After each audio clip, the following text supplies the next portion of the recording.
যেতে নাহি দিব হয়, তবু যেতে দিতে হয়, তবু চলে যায়। এক মহাপ্রয়াণের অনন্তকালের পথে যাত্রা শুরু। গোটা বাংলাদেশ সেই বিদায়ে সামিল। দ্বিতীয় বিশ্বযুদ্ধের ঠিক পরেই দিনাজপুরের স্কেন্দার মজুমদার ও তৈয়বা খাতুনের ঘর আলো করে এসেছিলেন যে পুতুল, দিনাজপুরের এক সাধারণ পরিবার, তারপর সেখান থেকে রাজনৈতিক এক মহাকাব্য লিখে আজ তিনি মহাপ্রয়াণের পথে। 1960 সালে তৎকালীন সেনা কর্মকর্তা জিয়াউর রহমানের সঙ্গে বিবাহ। তারপর দীর্ঘ 2 দশক তিনি ছিলেন কেবল একজন স্ত্রী, একজন মা, একজন গৃহবধূ। রাজনীতি ছিল দূরের শব্দ। 1981 সালে 30 মে চট্টগ্রাম এক রাত, যে রাত বদলে দিল একটি নারীর জীবন, একটি দেশের ইতিহাস। রাষ্ট্রপতি জিয়াউর রহমান শহীদ হলেন, স্বামী হারালেন তিনি, দেশ হারালো তার নেতা।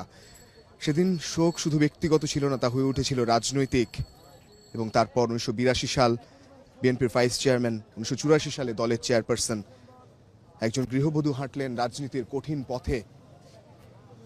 এই পথ ছিল বন্ধুর। 2025 বছরের শেষ দিন, কুয়াশা মোড়ানো এক সকালে তিনি পথ হেঁটেছেন আবারও।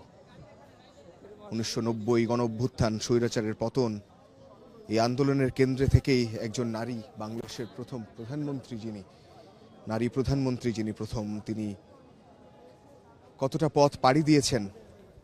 শেষ সময়ে, জুলাই পরবর্তী সময়ে জাতির উদ্দেশ্যে তিনি শেষ যখন কথা বললেন, প্রতিহিংসা, প্রতিশোধ আর ধ্বংসের রাজনীতি বাদ দিয়ে ভালোবাসা, শান্তি আর জ্ঞানভিত্তিক দেশ গড়ার বার্তা দিয়েছিলেন তিনি। বেগম খালেদা জিয়ার গল্প কেবল একটি রাজনৈতিক জীবনী নয়, নীরবতা থেকে উচ্চারণে আসার গল্প। তিনি শুরু করেছিলেন একটি সংসার থেকে, আর শেষ পর্যন্ত নিজেকে লিখেছেন রাষ্ট্রের ইতিহাসে। এই গল্প কেবল তার নয়, এই গল্প গোটা বাংলাদেশের। মানিক মিয়া এভিনিউ জুড়ে, জাতীয় সংসদ ভবন মাঠ জুড়ে আজ অনুষ্ঠিত হবে জানাজা, এবং বেলা 2টার দিকে সেই জানাজায় সামিল হবে গোটা দেশ, সর্বস্তরের মানুষ। বাংলাদেশের জাতীয় নেতাকে সর্বস্তরের জনগণ যাতে নির্বিঘ্নে সম্মান জানাতে পারেন, তার জানাজায় অংশ নিতে পারেন, সেজন্য যাবতীয় প্রস্তুতি এরই মধ্যে গ্রহণ করা হয়েছে।